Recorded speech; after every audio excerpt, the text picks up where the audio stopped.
সূরা আনআম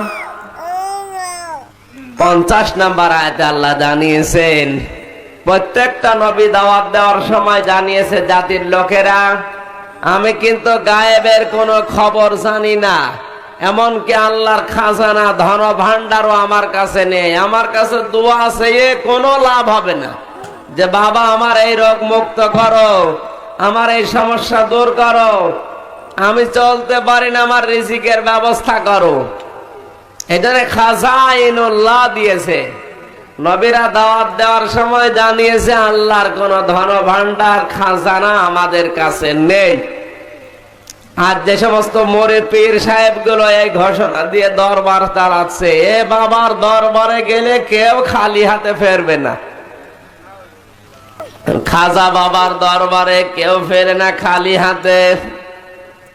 অনেকে জিকির করছে পীরের নাম নিয়ে। মা বোনের একটু কান লাগান, যেহেতু এলাকা